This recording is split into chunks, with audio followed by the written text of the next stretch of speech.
Imagine waking up tomorrow to find your bank frozen and your life savings mathematically annihilated.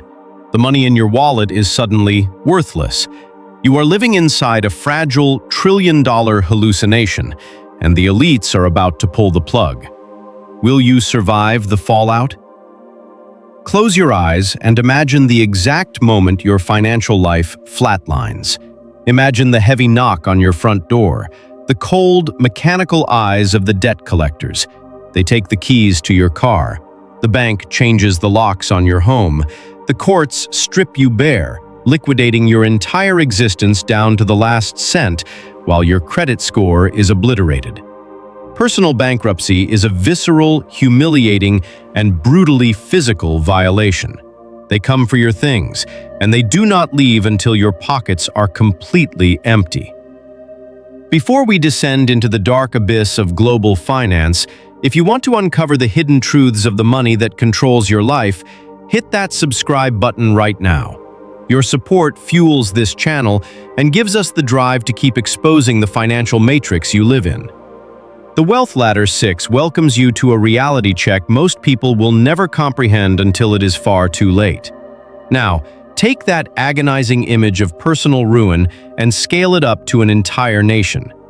What happens when a country, a sovereign state with millions of breathing, working citizens, goes completely bankrupt? Do unmarked black helicopters descend from the sky to tow away the mountains? Do foreign bankers deploy mercenaries to repossess the highways, the rivers, or the parliament building? Does a nation get auctioned off on a global trading floor, piece by piece, to the highest bidder? The terrifying, brutal truth is no.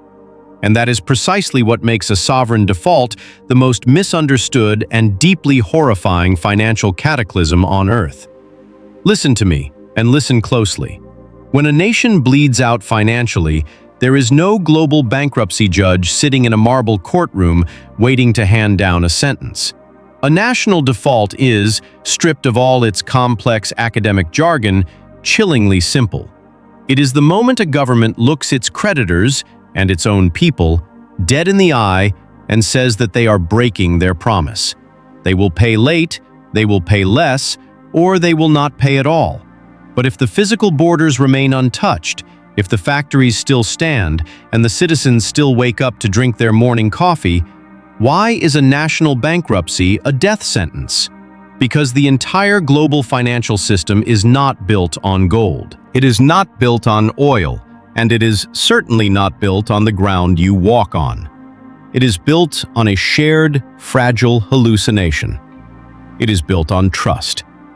Every dollar, euro, or yen you hold is nothing more than a ghost, a piece of paper or a digital blip that possesses power solely because we all collectively agree to pretend it does. That fragile agreement is held together by the sacred covenant of a government. When a nation defaults, the illusion shatters. The invisible matrix that binds its society vaporizes into thin air. You do not need a foreign army to conquer and destroy a country. You only need the world to stop believing in its spreadsheet. In the brutal arena of macroeconomics, a nation does not lose its real estate to a bank. Instead, it loses its purchasing power to the abyss. The continuous heartbeat of foreign capital, the money needed to import life-saving medicine, build bridges, and keep the lights on, stops instantly. The damage is not physical. It is a psychological and structural annihilation. Today, we are going to walk through the ashes of this collapse. I will show you how the people in power make the exact same reckless, catastrophic mistakes as a desperate teenager maxing out their first credit card. Only they do it with trillions of dollars and millions of lives hanging in the balance. To understand how a nation loses its soul to this financial abyss, we must first look at the insidious, quiet way the bleeding begins long before the public ever notices. Governments do not walk into a bank and ask for a standard loan. they issue bonds, which is a sophisticated word for a beautifully printed IOU. They sell these promises to pension funds, to foreign empires, to massive institutional banks, and even to you, the everyday citizen looking for a safe harbor for your retirement. In the beginning, the arrangement feels like magic. Politicians, driven by the desperate need to win the next election, realize they can promise the moon without raising taxes to pay for it. They can build sprawling highways, expand massive welfare programs, and fund endless foreign wars, all by simply printing more IOUs. The money flows in like a tidal wave, creating a euphoric, artificial boom. The citizens feel wealthy, the politicians look like heroes, and the foreign creditors are happy to collect their steady interest payments. But this is not economic growth. It is an addiction to cheap debt, and like all addictions, the tolerance continuously builds. Soon, the government is no longer borrowing to build infrastructure or invest in the future. They are borrowing just to pay the interest on the money they borrowed yesterday. This is the exact moment the death spiral locks in. The compounding mathematical reality of debt is a ruthless, unforgiving predator. As the mountain of obligations grows heavier, the foreign creditors begin to wake up from the shared hallucination. They look at the nation's stagnant economic engine. They look at the staggering numbers on the balance sheet, and a cold, creeping panic sets in. They realize the promises can never actually be kept. To compensate for this sudden risk, they demand higher and higher interest rates to lend even a single dollar more.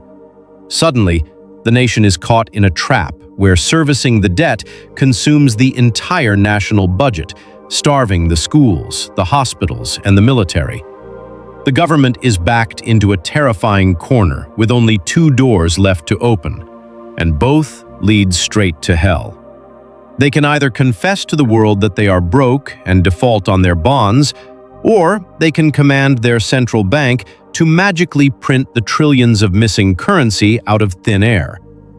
In almost every tragedy written in the history of macroeconomics, desperate men in power choose the printing press, foolishly believing they can outsmart mathematics and hide their sins in the shadows of inflation. When that inevitable tipping point is reached and the music finally stops, the immediate victims are never the wealthy politicians who gleefully signed the checks, but the everyday citizens who trusted the system. What happens next is a domestic nightmare of incomprehensible proportions, driven by the brutal force of hyperinflation. Understand this deeply. Money is not just a medium of exchange. It is the physical representation of your stored human time and energy. You trade hours of your finite life, your sweat, and your intellect in exchange for currency, trusting that you can store that energy in a bank and use it to feed your family in the future. When a desperate government turns on the printing presses to inflate their way out of a sovereign debt crisis, they are not just manipulating an economic metric. They are actively reaching into your bank account and stealing your past. They are vaporizing the decades of labor you sacrificed. Imagine waking up on a random Tuesday, walking to the grocery store, and discovering that the price of bread has doubled overnight. You rush to the ATM, but the screen is blank. Capital controls have been slammed into place, locking you out of your own life savings because the banks are terrified of a mass exodus. The currency in your wallet, which yesterday could buy a week's worth of groceries, is now mathematically worthless, suitable only for kindling. This is the moment civil society fractures. The trust that binds neighbors, businesses, and communities dissolves into raw, primitive survival. Store owners refuse to accept the national currency, hoarding their physical goods rather than trading them for dying paper. Supply chains freeze instantly. Life-saving insulin disappears from pharmacy shelves. Fuel pumps run dry. The streets fill with desperate protests. But there is no one left to appeal to, because the government treasury is an empty vault echoing with broken promises. The psychological trauma of this wealth confiscation is absolute. A lifetime of discipline, of saving for your children's education or your quiet retirement is mathematically annihilated in a matter of weeks. The middle class is entirely eradicated, pushed brutally into abject poverty, while a select, connected elite who moved their wealth into hard assets or foreign accounts offshore watch the city burn from their fortified balconies. The borders of the country have not moved an inch. No foreign bombs have dropped. Yet the nation has been thoroughly and completely destroyed from the inside out, hollowed by a government that decided to sacrifice the lifeblood of its people to cover up decades of catastrophic fiscal incompetence. Yet, while the citizens are left scavenging through the wreckage of their hyperinflated currency, the global financial predators are just beginning their feast. When a sovereign state defaults, it does not file for Chapter 11 bankruptcy in a neat, orderly courtroom. Instead, it is thrown to the wolves in the anarchic wilderness of international finance. Enter the vulture funds and the global monetary enforcers. These are the apex predators of the financial matrix, hedge funds and institutional scavengers who buy up the defaulted, worthless debt of the dying nation for pennies on the dollar. They do not do this out of charity. They do it because they have the legal firepower and the geopolitical leverage to bleed a stone dry. They will freeze the country's international assets, seize state-owned ships in foreign ports, and relentlessly litigate in international courts until the crippled government is forced to the negotiating table. This is where the true loss of sovereignty occurs. A nation might still have its flag waving proudly over its parliament, but the people making the actual decisions are no longer the elected officials. Institutions like the International Monetary Fund arrive, acting as the lender of last resort. But their emergency bailout money comes chained to a brutal economic leash known as structural adjustment. To get the foreign capital needed to simply keep the lights on and stop the riots, the defaulting nation must surrender its autonomy. Nameless, faceless economists sitting in boardrooms thousands of miles away suddenly dictate the domestic policy of a sovereign land. They order the immediate slashing of public pensions, the privatization of state-owned water and power companies to foreign conglomerates, and the implementation of crushing austerity taxes on a population that has already lost everything. The nation is effectively carved up and sold for parts. Its natural resources, its infrastructure, and the very future of its unborn children are mortgaged to satisfy the mathematical demands of foreign creditors. The citizens are forced to endure decades of grueling economic stagnation, paying the price for a party they were never invited to. The illusion of a free democracy vanishes entirely, replaced by a ruthless technocratic receivership. The debt collectors did not come to take the citizens' television or their car. They came to repossess the entire economic destiny of the country, leaving behind a hollowed-out shell that exists only to service an unpayable, eternal debt. This gruesome autopsy of a defaulted state is not just a dark history lesson from a distant, unfortunate land. It is a terrifying mirror reflecting the trajectory of our very own future. We look back at the economic collapses of developing nations and arrogantly assure ourselves that such a catastrophe could never happen in the advanced, fortified economies of the West. We believe our institutions are too strong, our currencies too dominant, and our central banks too brilliant to fall into the same primitive traps. But mathematics cares nothing for arrogance, and it does not respect the borders of a superpower.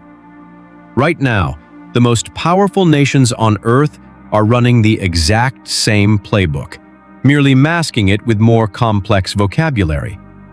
We are witnessing trillion-dollar deficits becoming normalized. We are watching governments issue debt at a pace never before seen in human history, frantically printing money to paper over structural rot, unfunded liabilities, and a heavily manipulated global economy. The shared hallucination of trust is currently being stretched to its absolute breaking point. The undeniable truth is that the numbers no longer add up. We are living through the largest, most precarious debt bubble in the history of human civilization, and the people steering the ship are stubbornly accelerating toward the edge of the cliff. When the currency of trust finally begins to fracture in a major Western power, there will be no IMF large enough to step in, and no foreign entity capable of providing a bailout. The contagion will be global, instantaneous, and devastating, wiping out the purchasing power of billions of people who blindly trusted the system to protect them. The question is no longer if the mathematical limits of debt will be reached, but when the global illusion will finally shatter. You cannot change the course of these macroeconomic tides, but you can choose to stop being a passive victim of them. You can choose to wake up, to deeply understand the financial matrix that governs your reality, and to move your wealth, your time, and your energy out of the blast radius before the final reckoning arrives. Do not wait for the government to tell you the vault is empty. Do not wait for the ATMs to go dark. Protect yourself now, because when a sovereign state falls, the only person coming to save you is you. This is the reality of the money you chase every single day. Stay vigilant, stay educated, and as always, thank you for stepping on to the wealth ladder.